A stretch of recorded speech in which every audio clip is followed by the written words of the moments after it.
Olá, caros alunos, vamos falar um pouquinho hoje sobre células eucariotas. Na aula anterior eu falei um pouquinho sobre células procariotas. Então vamos para essa aula de células eucariotas então. Então vamos lá, de novo. Eu tinha feito uma introdução falando de metabolismo, depois falei das células procariotas, beleza? Então agora eu vou começar a falar um pouquinho sobre as eucariotas animais. Bom, vocês têm esse desenho em mãos, então basta vocês pegarem o desenho e seguir a minha fala aqui, né, e ir preenchendo aos poucos. Bom, vocês podem observar que diferente da célula procariota, essa célula ela só tem membrana plasmática, certo? Ela não tem parede celular nem camada mucilaginosa, beleza?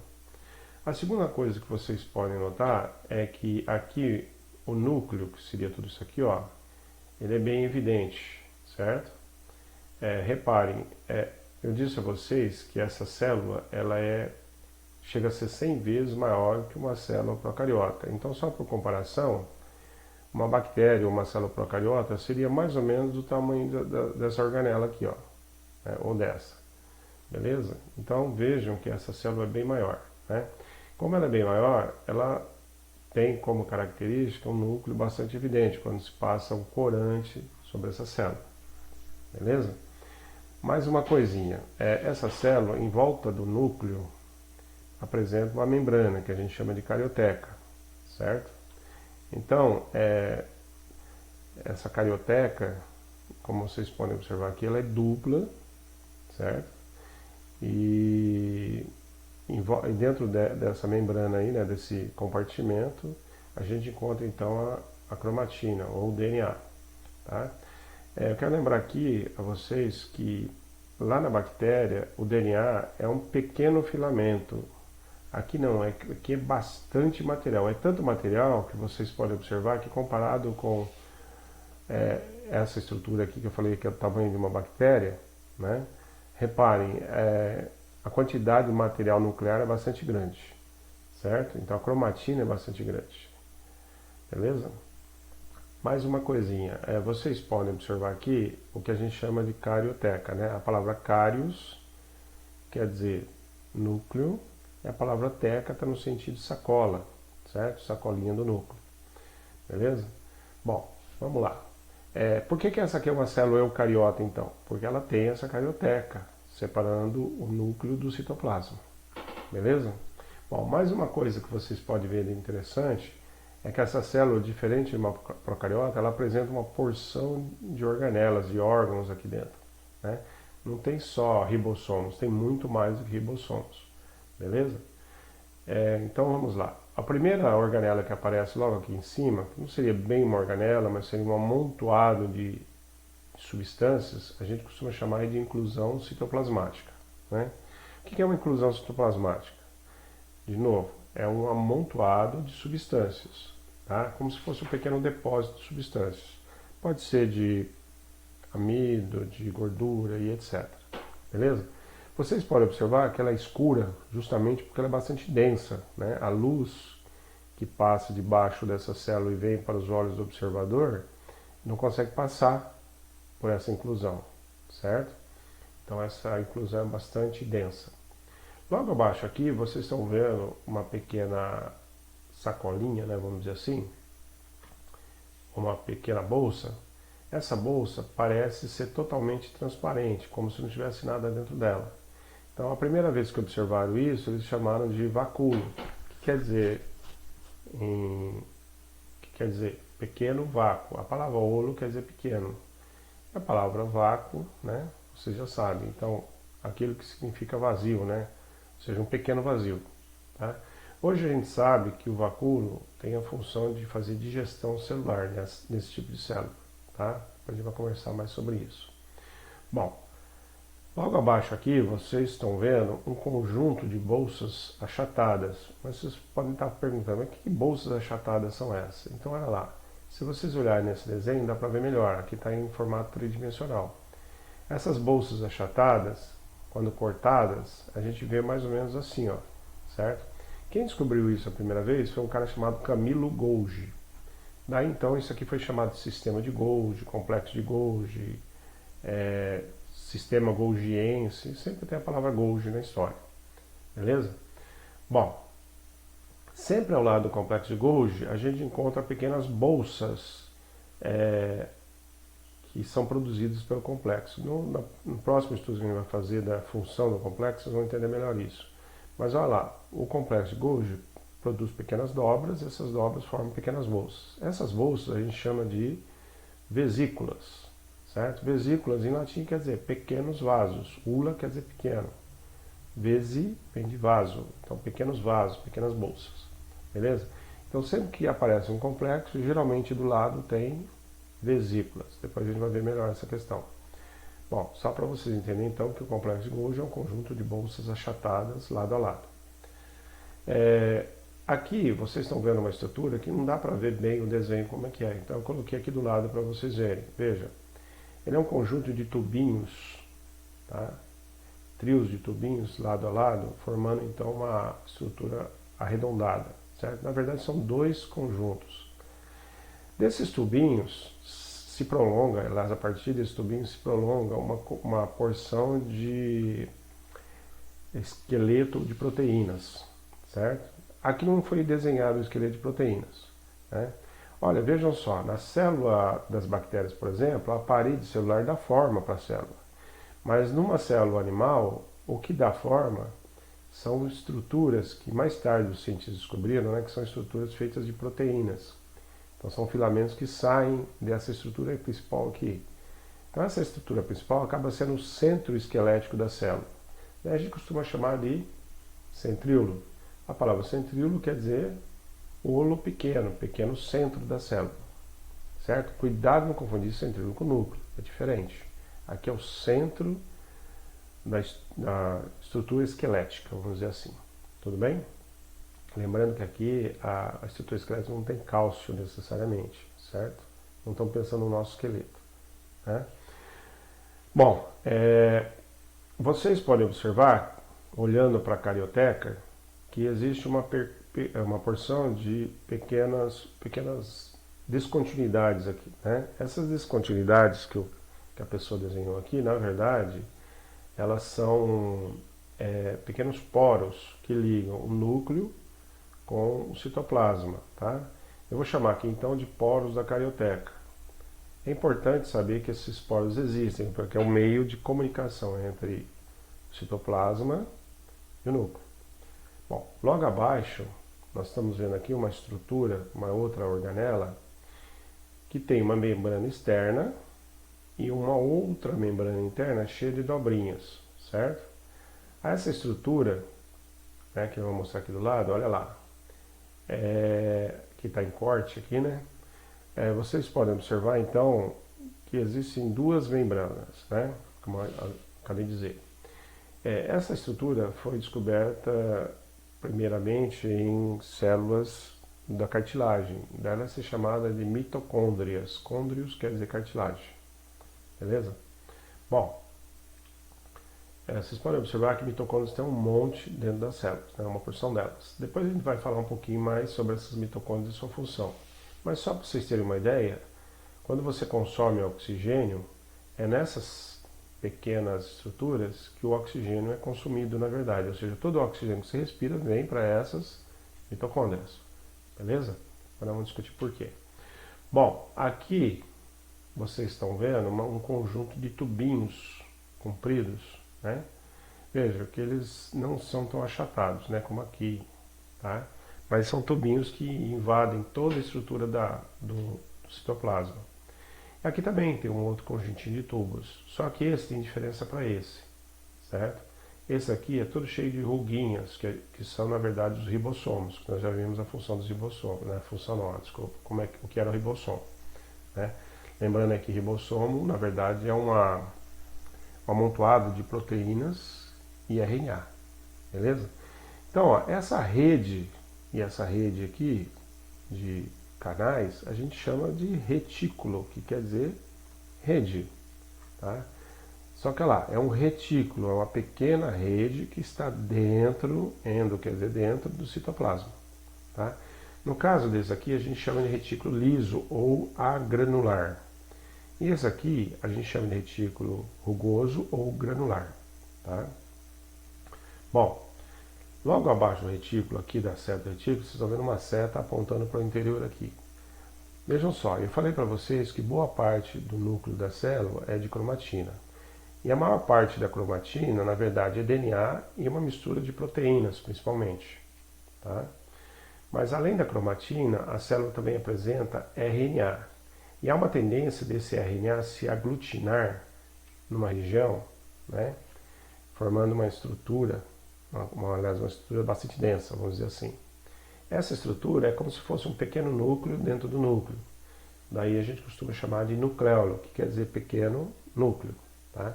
Mas ó, não se esqueçam, o nucleolo é principalmente um amontoado de RNA, em comparação com a cromatina, que é principalmente DNA. Tá? Na verdade, o núcleo é formado então de DNA, proteínas, RNA e etc. Beleza? Bom, logo abaixo aqui vocês estão vendo então o retículo endoplasmático rugoso, com os ribossomos. Beleza? Bom, vocês têm a seta aqui para indicar a membrana citoplasmática logo abaixo, tudo bem? No desenho de vocês. Mais algumas coisas a gente pode observar aqui, né? A gente pode também observar os ribossomos que estão soltos no citoplasma, né? Semelhante àqueles ribossomos que tem nas bactérias. Cabe aqui um detalhe: o ribossomo das células eucariotas, né? No caso que é a eucariota animal, é um ribossomo maior. Tá? O ribossomo das bactérias é um ribossomo um pouco menor em tamanho. Tá? Então existe uma diferença entre ribossomo de célula eucariota e célula procariota. Mas ambos têm a mesma função, tá? Que depois a gente vai ver. Bom, feito isso, eu gostaria que vocês então pegassem o desenho em 3 dimensões da célula animal que vocês têm aí e tentassem parar o vídeo, né? Tentassem descobrir as estruturas. Tá? Então vou dar uma pausa de 2 minutos, vocês prendam o vídeo, 2 minutos, não, 1 segundo aí, para vocês pararem o vídeo, beleza? Bom, eu espero que vocês tenham parado o vídeo e tenham observado as estruturas, né? Vocês estão vendo aqui então que isso aqui é um conjunto de dobras, né, achatadas, porém não é o complexo de Golgi. Olha o complexo de Golgi aqui, ó, né? Aqui vocês podem observar que essas dobras formam canais, né? E esses canais estão lotados de pequenas estruturas, bolotinhas aqui, certo? Então essas bolotinhas são os ribossomos e essa estrutura toda aqui é o retículo endoplasmático rugoso, tá? Bom, vocês podem observar uma coisa interessante. Vocês se lembram que eu falei para vocês que a carioteca é dupla? Então aqui, ó, está representando o núcleo. Esse ovo de Páscoa, na verdade, aqui, ó, é o núcleo, né? E o núcleo tem a carioteca em cima. Reparem que a carioteca é formada de 2 camadas. Vocês podem observar que essa membrana aqui, ó, ela se dobra e continua formando a carioteca. Então, na verdade, a carioteca faz parte da estrutura do próprio retículo endoplasmático. Entenderam? É por isso que hoje se convencionou chamar essas estruturas todas membranosas aqui de rede de membranas, tudo bem? Carioteca, retículo endoplasmático liso,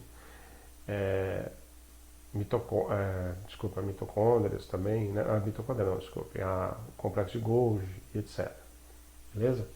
Então, ó, lembra, rede de membranas internas. Bom, mas aqui a gente vai chamar de carioteca, certo? Vocês podem observar que a carioteca é cheia de porinhos, né? Que tem uma seta logo aqui em cima, né? Ó, porinho da carioteca. Dentro do núcleo, a gente encontra principalmente a cromatina, certo? Que é DNA. E mais uma mancha mais densa aqui que a gente chama de nucleolo, que é RNA, como eu falei para vocês. Bom, essa estrutura você já deve ter adivinhado, né? É uma mitocôndria, reparem. A membrana externa e mais uma membrana interna cheia de dobras, uma dupla membrana também. Tá? Aqui vocês podem observar uma coisa interessante. Enquanto o retículo endoplasmático rugoso é cheio de dobras, o retículo liso parece mais uma rede de canais arredondados, certo? Então vou pôr uma seta aqui para indicar o retículo endoplasmático liso. Logo em seguida aqui vocês estão vendo o ribossoma, certo? Bom, isso aqui a gente pode considerar uma inclusão citoplasmática, né? Aqui, como você já deve ter adivinhado, está indicando o centríolo, beleza? Agora reparem essa daqui, ó, é uma bolsa, né, que parece estar vazia. Mas reparem que ela também vem de fora, ó, é uma dobra da própria membrana exterior, tá? Isso é o vacúolo. Então, olha lá, mais uma vez, o vacúolo é feito por uma continuidade da membrana exterior. Na verdade, todas essas dobras, um dia vieram dessa membrana externa, se dobraram para dentro. Depois a gente vai discutir mais essa questão, tá? Aqui vocês estão vendo o complexo. Do lado do complexo, como eu falei, há um conjunto de pelotinhas, né, que a gente chama de vesículas, beleza? Há uma coisa interessante, no desenho de vocês, aqui embaixo o autor, né, nesse desenho, ele colocou aqui como membrana citoplasmática. Mas não ficou legal, porque eu achei que está fora, né, não está indicando exatamente a estrutura. Então eu coloquei uma seta aqui para indicar a membrana citoplasmática. Reparem que aqui eu estou chamando de membrana plasmática. O nome dela pode ser membrana plasmática ou ainda plasmalema, tá? Logo acima aqui, então, tem a seta do complexo de Golgi, beleza? E para finalizar, eu coloquei uma seta aqui, ó, indicando a carioteca, beleza? Bom, então a célula animal, né, as células animais, perdão, são células eucariotas com essas estruturas, beleza? Então, se eu falo em animal, eu estou falando a gente também. Então, todas as nossas células apresentam uma estrutura semelhante a essa. A única célula nossa que a estrutura não é parecida com isso é a do glóbulo vermelho, que não tem núcleo, tá? Depois vamos entender por quê. Mas as células, em geral, todas elas apresentam uma estrutura semelhante a isso, tá? Claro que varia em tamanho, quantidade de estruturas, etc. Beleza? Bom, continuando a falar de células procariotas, de células eucariotas, eu vou aproveitar e já falar da célula vegetal, né? Assim já mata duas coisas com uma cajadada só, né? Então vocês podem observar aqui que tem muitas estruturas semelhantes à célula da célula eucariota animal, né? Ou seja, aqui também tem núcleo, portanto é uma célula eucariota, né? Reparem que tem cromatina, tem nucleolo, etc. Mas ó, observa uma coisa diferente aqui. Aqui tem uma membrana, estão vendo? Uma membrana interna, que é a membrana citoplasmática. Mas em cima dessa membrana tem uma parede celular. Então essa é uma das coisas que diferencia uma célula vegetal de uma célula animal. Uma célula vegetal tem parede celular em cima da membrana. Isso faz com que a membrana da célula, a parede da célula vegetal deixe a célula dura, rígida, né? É por isso que você não consegue dar um beliscão no vegetal, tá? Porque é uma célula dura, tá?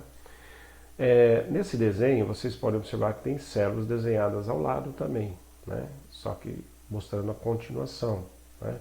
Então reparem que aqui tem outras paredes celulares de células vizinhas a essa célula, né? Lembrando que o vegetal é um pluricelular, então tem formado de muitas células, né? Bom, então vamos lá. Aqui vocês podem observar que também tem ribossomos livres no citoplasma, mieloplasma, né? Como na célula animal, né? Aqui também tem mitocôndria, beleza?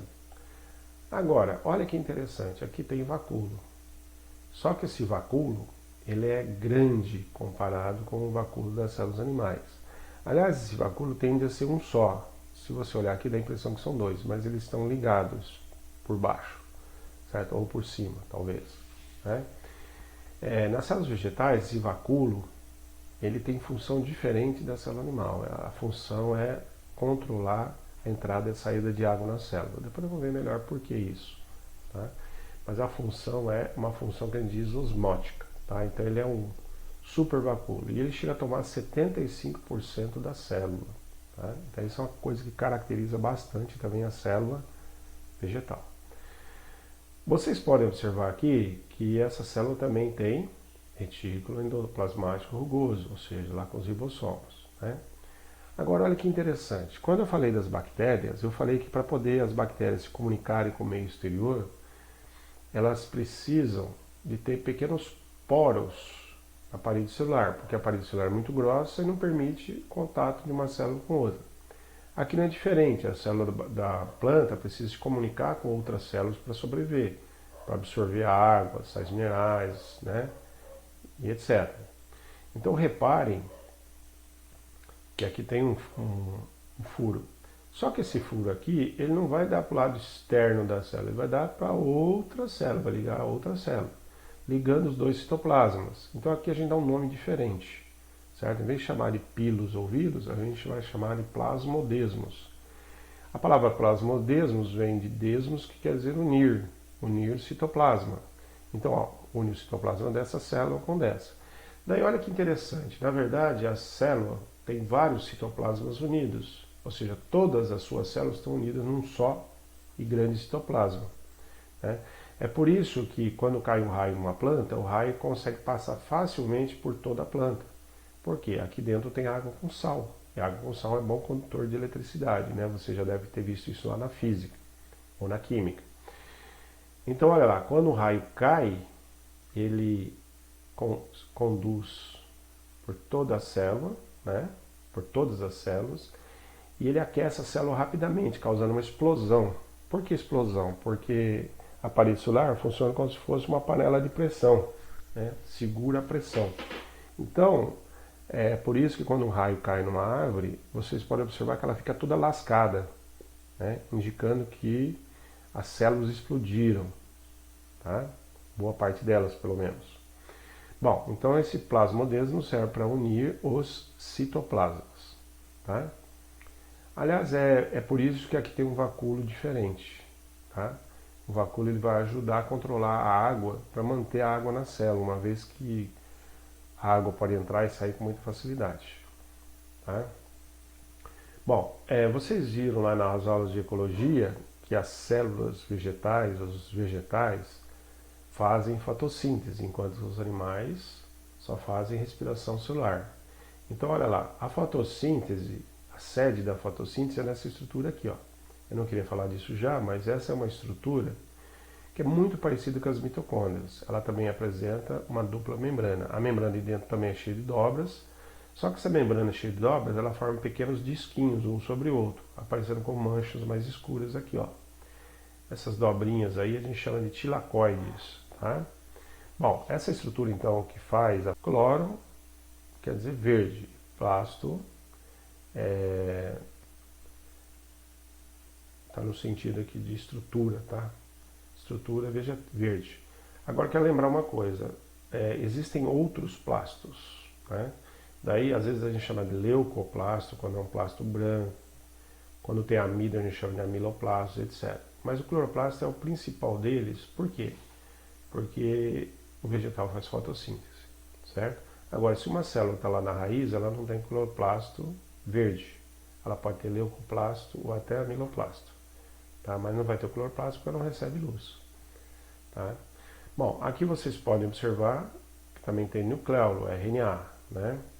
Também tem complexo. Reparem que tem muitos complexos aqui, isso aqui indica que o complexo aqui é muito importante, né? Tadinha dessa célula. Essa célula é complexada, né? Tadinha, cheia de complexos. Mas tudo bem. Vocês podem observar aqui também a presença de retículo endoplasmático liso, né? Também tem inclusão, indicando que tem depósito de substâncias. Agora eu queria que vocês prestassem atenção aqui. Eu disse a vocês que aqui tem duas paredes. A parede celular dessa célula de fora, que eu vou chamar aqui de parede celular da célula vizinha, e aqui a parede celular dessa célula principal nossa que nós estamos analisando. Bom, entre as duas células existe uma pequena massa de substâncias, como se fosse uma massa colando dois tijolos, tá? Essa massa que tem entre os dois, a gente chama de lamela média, ou seja, é uma camada de açúcares que se interpõe entre as duas, tá? Ajuda a dar adesão entre as paredes celulares.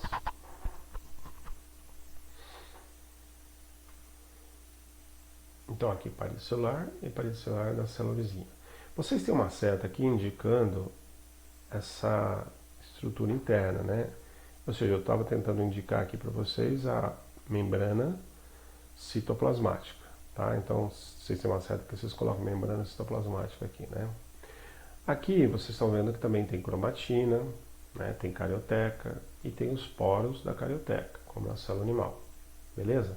Bom, agora parem o vídeo um pouquinho e tentem fazer a próxima célula. Tentem descobrir a estrutura. Aliás, a finalidade dessa aula é justamente isso, tentar descobrir as estruturas, tá? Entender um pouquinho a estrutura da célula.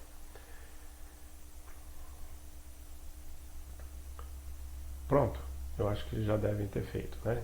Bom, então aqui vocês estão vendo de novo o ovo de Páscoa, que lembra o núcleo, né? Aqui o nucleolo, né?